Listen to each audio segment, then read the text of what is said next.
sad weekend for this city. We're up to 196 of our neighbors that we've lost in the COVID-19 crisis. And another City of Detroit employee, Anthony Mixon, a 7-year inspector, electrical inspector at the Building Safety and Engineering Department.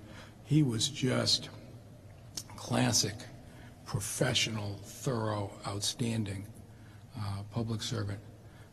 And he's going to be missed.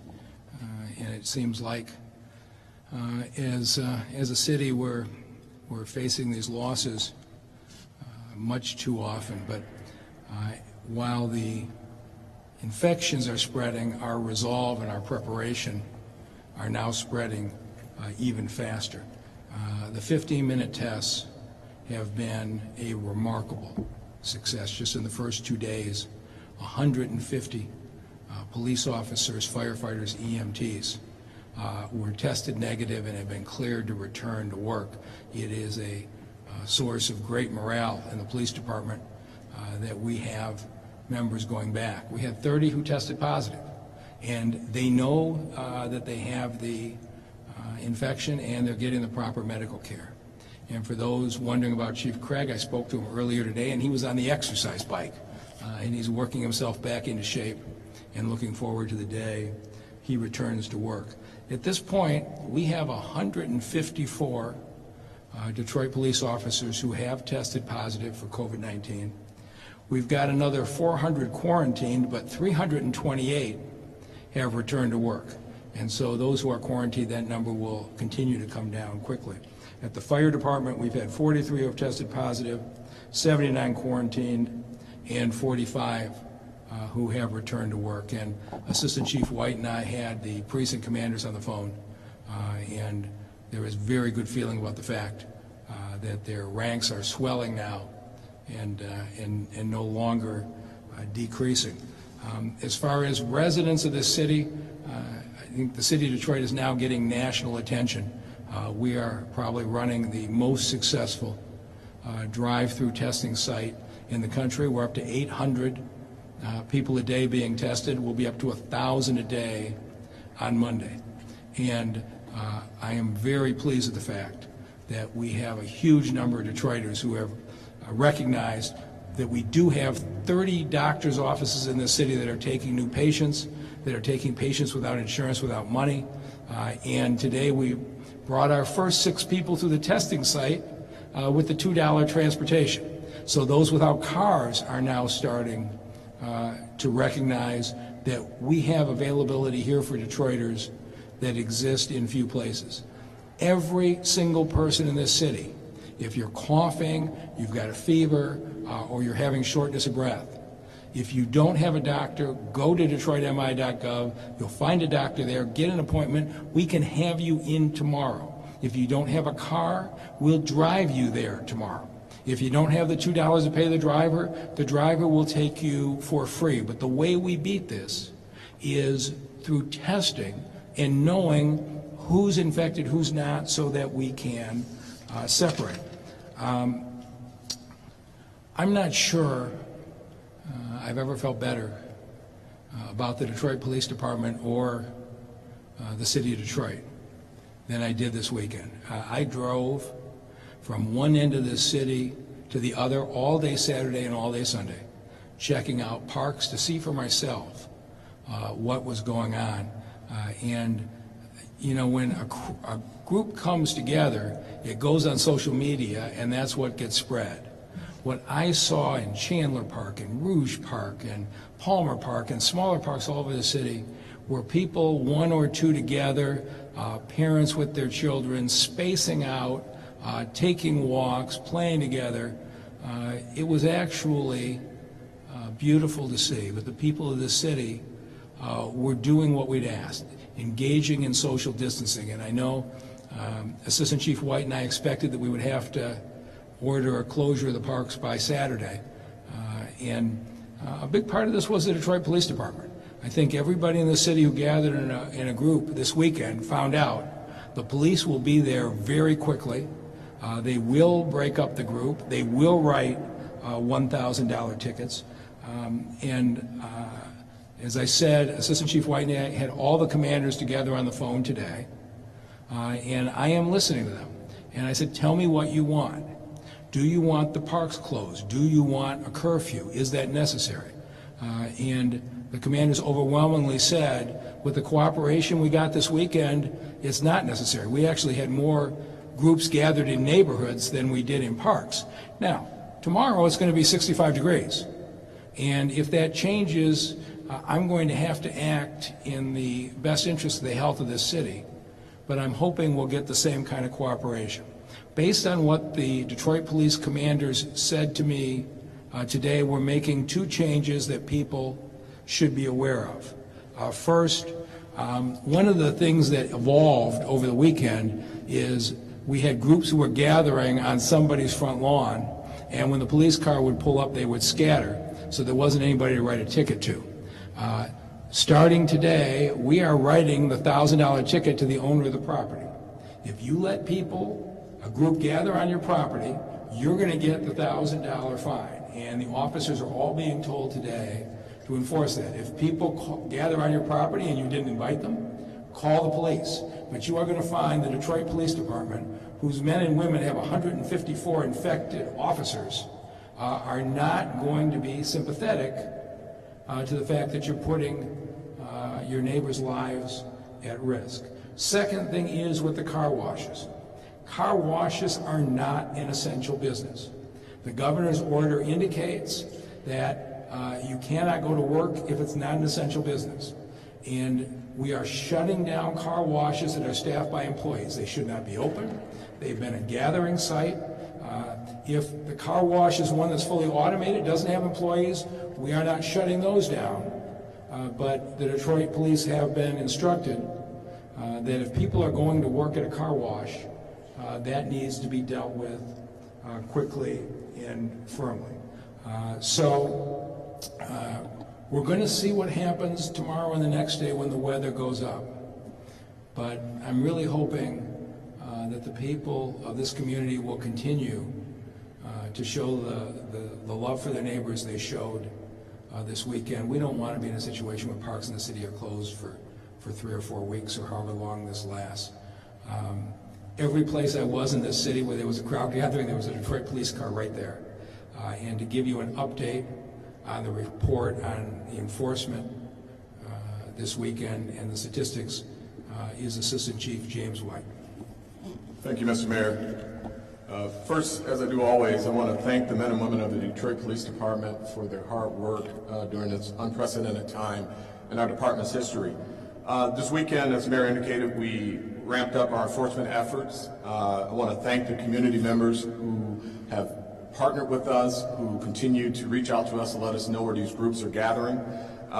We did take some enforcement action. We checked 792 locations. We gave 369 warnings. We issued 74 citations. Those were the $1,000 citations.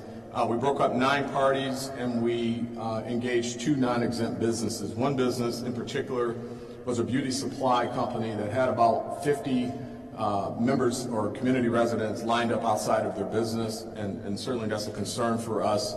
We found that to be incredibly irresponsible of that business owner, and we talked to them about that and warned them any further violations will result in a ticket being issued. Certainly we want to issue tickets as a last resort, and because of the community support and understanding the situation, we've been able to give a lot more warnings than tickets, but we won't hesitate to write the ticket. This is a very serious matter. We have 154 members of the Detroit Police Department that have tested positive, and we have hundreds of other members who are currently quarantined. So this impact certainly is felt within the Detroit Police Department and certainly throughout our community. This shared sacrifice is tough. We love summers in Detroit. I don't think there's a more beautiful place to enjoy summer than the city of Detroit, but we must engage in social distancing to ensure that we get back to some semblance of normalcy as the summer approaches. We've broken up a number of parties this weekend. In particular, we had 5 individual barbecues that had people there that had a number of people in attendance. Going forward, we've decided that we're going to issue the homeowners the violation and warn those members in attendance to leave.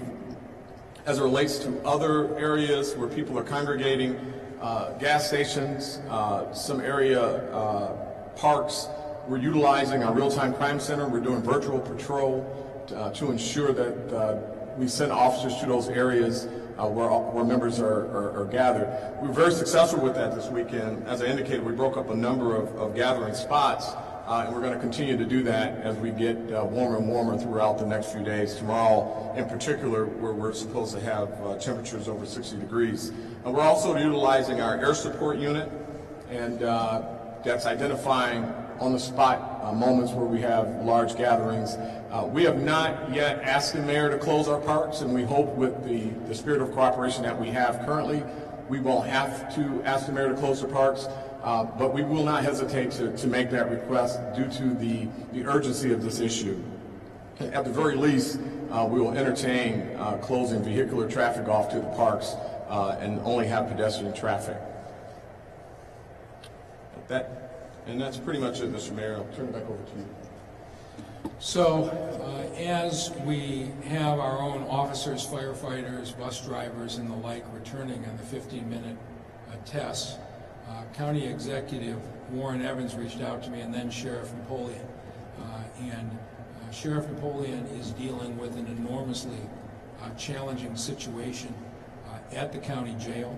He's got nearly 1,000 accused individuals of serious crimes, and he's got sheriff's deputies in close quarters, and they just can't afford 4 or 5 or 6 days to get test results.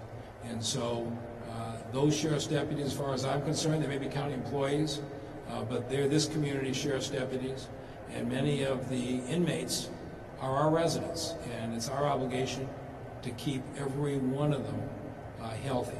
And so we have made arrangements that in the next few days, 80 quarantined sheriff's deputies from the jail will be brought through the 15-minute testing site to support the sheriff in what he's doing. And the sheriff has been through a personal situation, as many in the community know.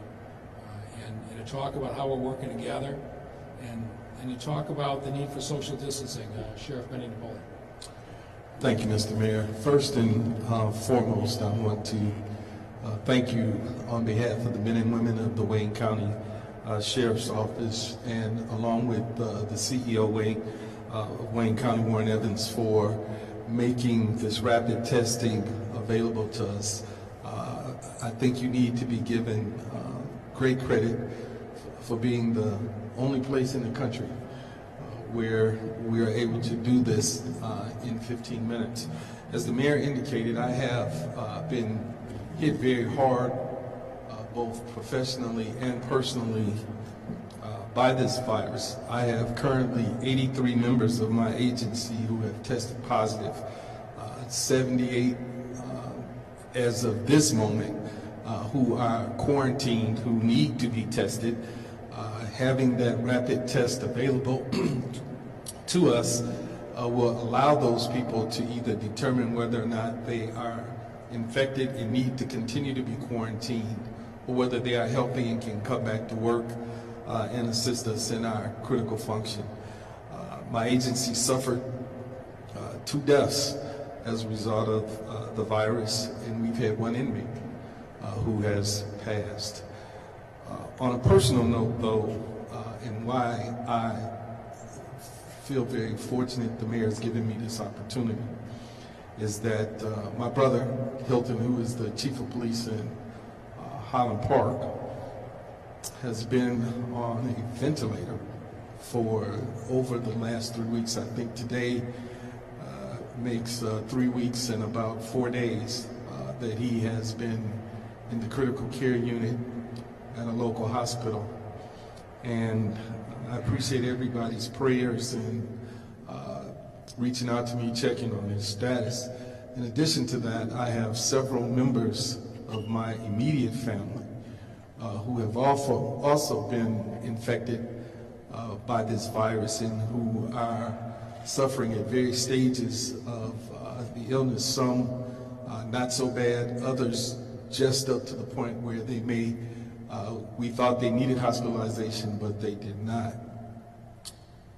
I was interested as I heard the mayor talk about his ride throughout the city of Detroit, and I've done that throughout Wayne County. I do want everyone to know that the Wayne County Sheriff's Office will be assisting Detroit in the event they need assistance to keep the streets of the city of Detroit and people complying with social distancing. We are available to back the city up. But because I have seen the devastation up close, not just with my brother, but family members in other part of the country have passed as a result of this virus, I am urging everybody to please adhere to social distancing. Mayor and I are dear friends, and you know, I told him stay away. Much as I like him, you know, we're going to talk. We're going to talk at a distance, and I do that to everybody. It's not that I don't know where I am. I don't know where he is, and what I urge everyone to understand: wear your mask. You should be, if you're feeling good and you think that you're okay, you should thank God for that. But you should act like you're infected and stay away from everybody, because you can infect someone that you love dearly. It could be a grandparent, it could be a child, it could be a spouse, a friend, someone, a neighbor. Just please adhere to the social distancing. You do not want to go through the type of things that we've gone through in my family with the number of people who have been ill. I have not seen my daughter in a month, in over a month. And anybody who knows me and knows how close that, she's a grown lady now, but I still say she's a child, how important that is to me and my grandson, how important they are. I have not seen them. I'm staying away, they're staying away. My mother, all of my family members, we've made a conscious decision that it is better for us not to see each other for as long as this takes than to never see each other again. And that's really the way you have to look at this. Thank you all so much. Thank you, Mr. Mayor. Thank you, Sheriff. Denise Fair is going to show you what we'd like folks in this community to do. But before I get to that, we need to make sure in this city that when we come out the other side of this, and we're going to come out the other side of this, we still need to have a business community in place that's the backbone of our economy. And I am really pleased that a number of our corporations have come together, and we are letting the restaurant industry in Detroit know we have a new program called feedthefrontlines.com. If you've got a restaurant in this city, we are going to buy 2,500 meals a week that you make, and we are going to deliver them to the police officers, the firefighters, the bus terminals, the hospitals, the jail. We're going to deliver a dinner, one night a week, we're going to deliver a dinner to every one of those folks. We're going to buy those dinners from restaurants in the city of Detroit. That is made possible by AAA, Ally Bank, Angel Share, Big Sean, yeah, that Big Sean who's joined in, Boji Group, Diversified, Members Credit Union, the Parade Company, Quicken, MGM, Dr. Stonish, United Way, and Gretchen Valade. They have all come together to do two things at once. One is to get business to our restaurants to help them get through this. Second is to say to the men and women on the front lines, we're thinking about you and we care about you. So if you are a restaurant that thinks you can make enough meals for a firehouse or a police precinct, go to feedthefrontlines.com and register. And we have enough money donated to do this for the next 3 weeks. If you're somebody out there who can afford to make a donation so that we can do this for 4 or 5 or 6 weeks, please also go to feedthefrontlines.com and make that donation, because we would like to continue it. We have got to keep our businesses afloat through this because I want Detroit to come out of this in as strong a way as possible. We've been down before and we've gotten back up, and we're going to get back up again, and it's not too early to be thinking about that, but that means keeping our businesses afloat during this crisis. The biggest thing right now, the only thing that we can do more than what we're doing to bend this curve, is to wear masks or cover your mouth. I mean, that is the truth. Everything they told us 5 weeks ago when this started has not been true. It is very obvious now that people who are showing no symptoms do have the virus and are passing it on. We have some people who are maybe so mild they never knew they had it. And yet, when the droplets come from your mouth, it is passing the virus on. So whether you are sick or not, we're asking that when you go in public to cover your mouth. The governor and I are working very hard to try to get 200,000 surgical masks into this city that we could pass out on the buses and at grocery stores and pharmacies and the like.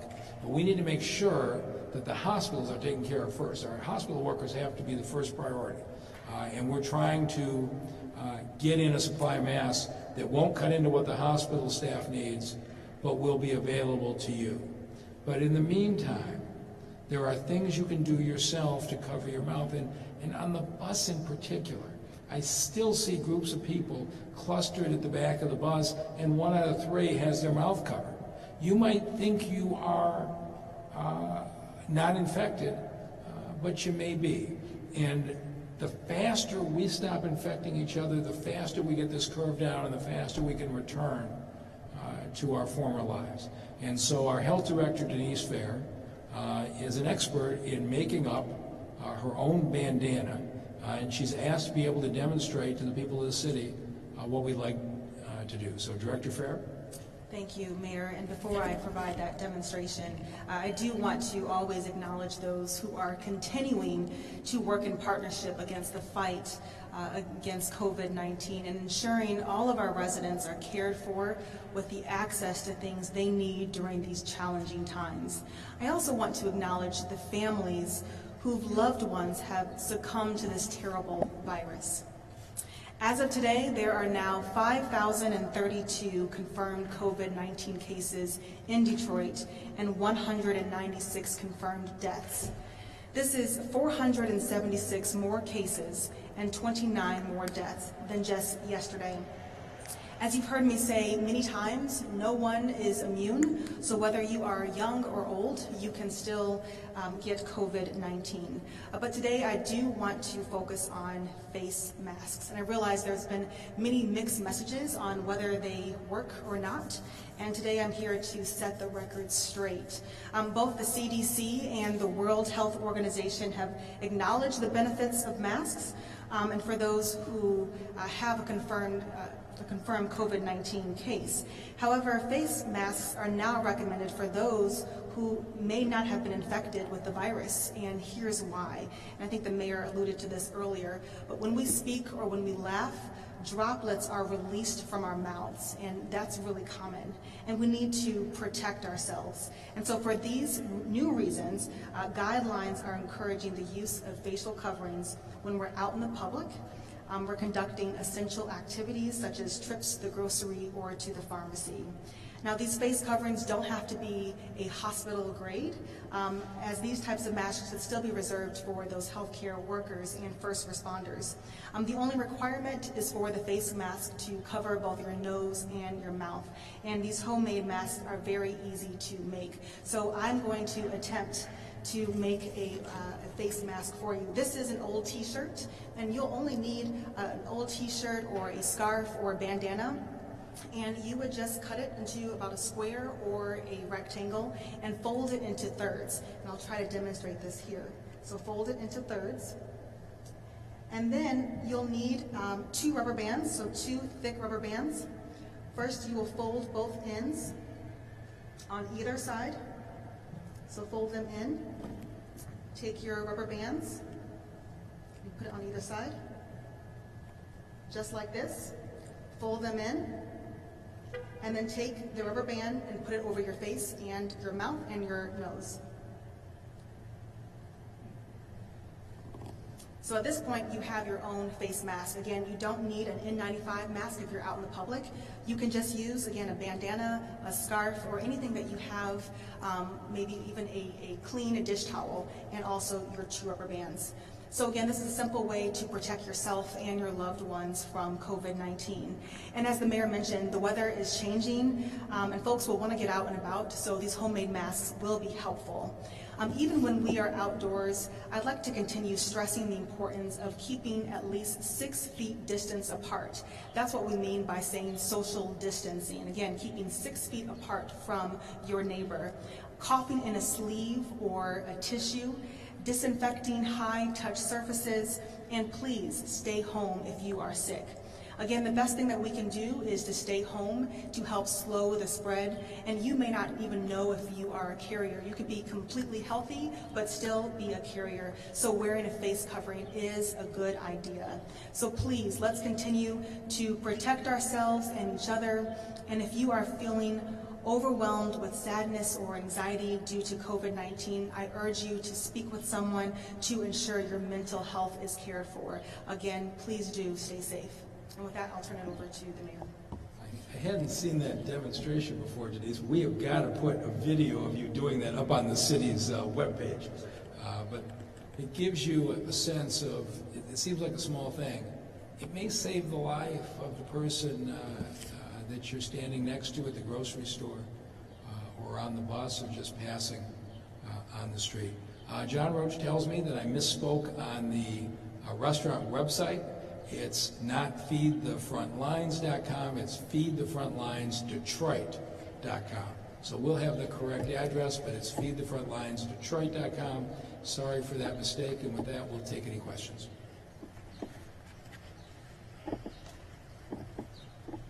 Thank you, Mr. Mayor. Ken Coleman from MichiganAdvance.com. A group of national civil rights attorneys joined by doctors from across the country this afternoon held a teleconference.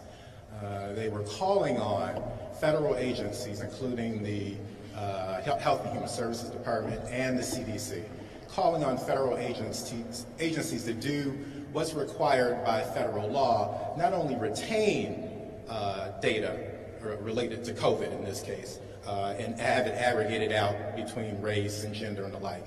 Not only retain that, as you know, as part of federal law, but to release it publicly. What's your reaction to that as a mayor of a city that has a large... 100% supportive, and Dr. Khaldun is doing that at the state of Michigan, and I think there is enormous benefit. I think you're looking at 2 major disparities, particularly on the death rate, that I think illustrate a lot. Men are dying at a much higher rate than women, and African Americans are dying at a much higher rate than Caucasians. And I'll leave it to doctors and scientists, but there's no doubt in my mind that, you know, when I was at the Detroit Medical Center and we were in a community where African Americans had heart disease at a 25% higher rate than Caucasian, we built the heart hospital. We made a commitment to try to reduce those disparities. You look at chronic kidney disease, African Americans have triple the chronic kidney disease as Caucasians. And so if you think about what happens in somebody like Sheriff Napoleon's brother, if you end up in a situation where you're on a ventilator and that ventilator is keeping your lungs working and your body is fighting off the infection, if your heart or your kidney or your lungs are already weaker, you have a harder time fighting off that infection. And so it's clear that what COVID-19 is doing is exacerbating the racial disparity in health in this country. I think Dr. Khaldun has done a great service by making that data available statewide, and I agree it should be done nationally. Good afternoon, Mr. Mayor. Jim Kirchner with Channel 7. We've been hearing that this week is going to be the worst. Detroit has been looped into that as well. What are your numbers showing you? When do you expect the apex to hit in the city of Detroit? I'm not in the prediction business. I'm in the preparation business. The one thing I know is this week will be worse than last week. Will the week after be better or worse? I don't know. A lot of that actually is in our own control based on whether people follow the behaviors here. What I do know is that the city of Detroit is in a far better position to handle it with our police and firefighters coming back to work, with the ramped up testing at the fairgrounds, with the reach out to the businesses, with the efforts we're doing with the homeless, with the food distribution, 40,000 meals we're passing out at our rec centers, we are far better prepared to deal with it than we were 3 or 4 weeks ago. Another question. We are told that you've had discussions with first responders, the Detroit Firefighters Union, about hazardous duty pay. Tom Gayhart says there have been those discussions, but you haven't come up with a figure. I interviewed an EMS medic earlier today who says there should be hazardous duty pay. Your response to that is what? We're looking at it, and you know, what these police officers, firefighters, EMTs, bus drivers are doing in this crisis is nothing short of heroic. They're going out on the job every day when most people are in their homes. And so but we are dealing with the fact that nobody has been hit harder financially than the city of Detroit. 20% of our revenues come from casinos. When the governor ordered the casino shut down, which I supported, we started losing $600,000 a day. And I don't ever want to be in a position again where this city gets taken over by somebody from the outside because we didn't manage our finances. So I've got to figure out how to be responsible in light of a crushing loss of revenues. You look around the country, what most cities are doing, what they call hazardous pay, is if you go off work because you have COVID-19 or you're quarantined, you get paid for that. You don't have to take from your sick or vacation bank. They call that hazardous pay in most cities. I did that day one.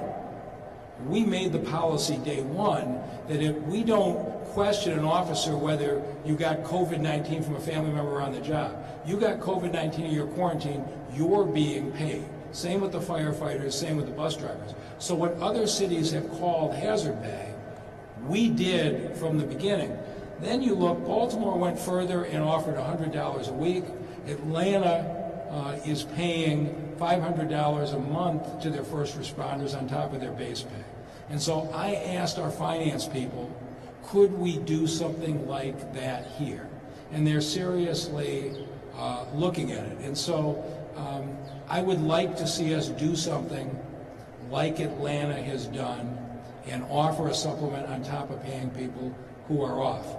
But it always takes two sides to reach an agreement. But I do believe our officers, our firefighters, our EMTs, and our bus drivers deserve something comparable to what Atlanta has done. We're going to see if we can afford it. We're going to see if we can come to agreement with the union leadership. Another question I have is, you may have seen what happened over at Sinai Grace Hospital earlier this morning. There were some issues with some staff. Some nurses actually walked off the job this morning in frustration, concerns about PPEs and so on. As we're seeing the TCF Center, the Okobo, being ramped up now, we're hearing it's going to open on Friday. Will there be enough staff to operate that? Will there be enough PPEs? Will there be enough equipment? So I talked to Dr. Gregory today about that issue, and she laid out for me how they are handling it. You've seen Beaumont express enormous anxiety. You've seen different healthcare workers from different systems raise very legitimate concerns about their situation. It appears to me that the PPE supplies are heading the right direction. The governor is leading this, but I'm getting daily updates. I believe that's heading the right direction. Now, does that mean that every single emergency room and every hospital is supplied all the time? No, it doesn't. I think it's quite a bit variable from place to place. Dr. Gregory tells me she has the Sinai Grace situation addressed, but the person who will be running the field hospital at TCF Center used to work for me, is outstanding, and the governor and her team, I think, are doing a really good job, and I'm optimistic that as we need the overflow beds, they'll be available. And their concept, I'll talk about this probably till I bore people to tears. Dr. Jenny Addis, who has the regional authority here, made a really interesting decision. If you look at what happened in New York, they brought in that big ship, and they said the ship is going to have non-COVID-19 patients. Hospitals, get your non-COVID-19 patients out to free up the beds. Dr. Addis here said, that doesn't make any sense. Let's make the field hospital for COVID-19 patients. And so as Hilton Napoleon comes off a ventilator, hopefully in the next couple of days, you move the patients from the ventilator over to the TCF Center to recover so that you continually use the hospital for the patients who are getting worse. Interestingly, 24 hours ago, New York decided Dr. Addis was right. They've changed their position and are now going to use that ship. I'm very impressed with the way the TCF Center is being conceived and laid out. And we do need retired doctors, retired nurses, retired patient care assistants, retired techs. We need folks to come back and help staff it, and I know the governor is doing a really good job of recruiting for that.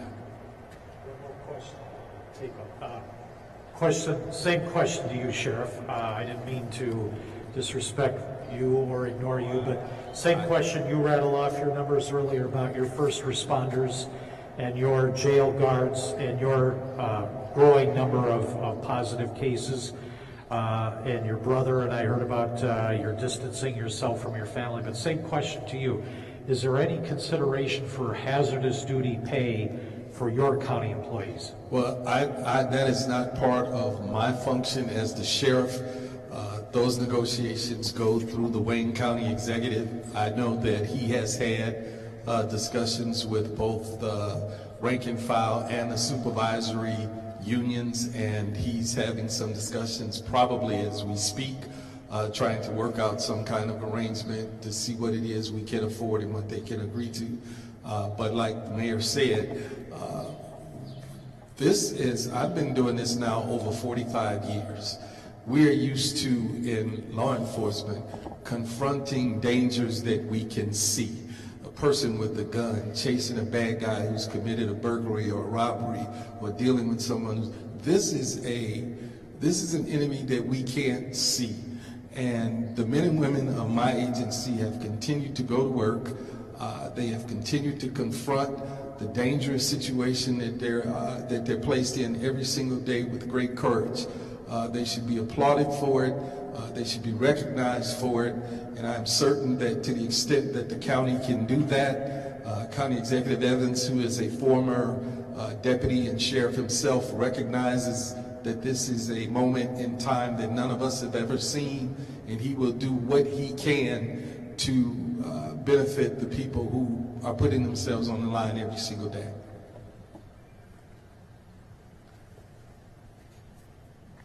We have a question for Assistant Chief White from Darcy Moran from the Free Press, and I'm not sure if you covered this earlier or not, but she's seeking clarity on the fines and violations for violating the stay-at-home order. Specifically, her understanding is that it's 90 days in jail, potentially for violating the stay-at-home order, but it could be 6 months in jail if you are suspected or known to have COVID, and we're still interacting with people and violating that distance rule there. Could you clarify if that's accurate or if your understanding is different?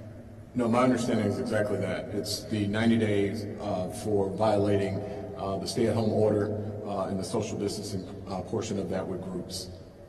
Okay. Also, another reporter is wondering whether or not we expect that we would fine people for not wearing a mask in public or within a safe distance. Yeah, there's no order. The governor may issue one, and I don't have the authority under state law to issue it and fine you. I would hope that your motivation for doing what Director Farrar just showed you in covering your mouth would be love for your fellow Detroiters and a desire to protect them. But there's no fine for it. We just hope people will do it because it's the right thing to do. Okay. And Priya Mann from Channel 4 is looking at the bus angle. And there was a bus driver who spoke out yesterday concerned that the buses are even still running, that they could still be hastening the spread of the virus, and wanted to get your response to that. You have a number of people in this city who are doing essential jobs. working at hospitals, working at doctors' offices, working at grocery stores, who are only able to get to work because the bus is there. You've got people caring for family members who otherwise wouldn't be able to care for themselves, who are only able to get there because the bus is running. And so what we need to do is make that bus ride safe. I'm hoping we get surgical masks in that may be distributed on the buses, but in the meantime, there is no reason that everyone who gets on that bus can't find a way to cover their mouth before they get on. Okay, and another question is, I think you referenced this already, seeking the 200,000 masks, but is there anything else that you want folks to know that we're doing at the city to prepare for perhaps peak week when it comes? We are doing things well. I don't know, I never thought I'd see the Trump administration say nice things about me, first time in 4 years, but I think nationally Detroit is being recognized as executing very well, and there's only one more thing we can do, and that is to ask for your help, cover your mouth, keep your distance. We will beat this thing before long if you do that. Sorry, for the restaurant program that you just mentioned, do you know if there is a certain capacity of number of meals that a restaurant would need to produce, or is it going to be based on the number of restaurants that sign up? So if you just go in and sign up, what they're going to try to do is match restaurants to nearby firehouses, police stations, and the like to make it easy for you to deliver to that location. And so it might be that if it's the 12th precinct, it may be that 2 restaurants each get half an order to do that. So they're going to work that out based on your capability and the geographic location. Okay, and also, is there an estimated cost for the program, and are you still seeking funding? Yeah, so I don't remember the numbers offhand, but we're delivering 2,500 meals a week. We have enough money for 3 weeks, and I'm sure John Roach can get you the exact dollar figures, but we definitely need donations if we want to keep going beyond 3 weeks. Okay, and the last question I think I've got for now is for the state fair with the volume of which we're doing the testing out there. How are we on supplies? Supplies at the state fair are going very well. And so I can write a book on the way we've gone about getting these test kits. And we haven't gotten any help from anybody except Dr. Romero in the perinatal research branch, who has been a godsend. And so he's given us a continual supply. Now supplies are starting to open up in different parts of the country on test kits.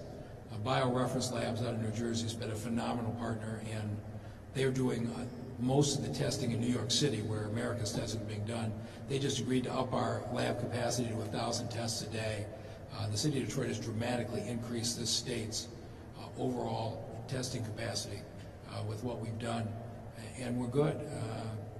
We've got the supplies, we've got the protective equipment, and DMC, Henry Ford, and Trinity have supplied the medical staff. Think about this, with all of the issues that they have going on, they felt enough of this community to staff these lines and make sure every single person who needs a test can get one. It's an extraordinary commitment.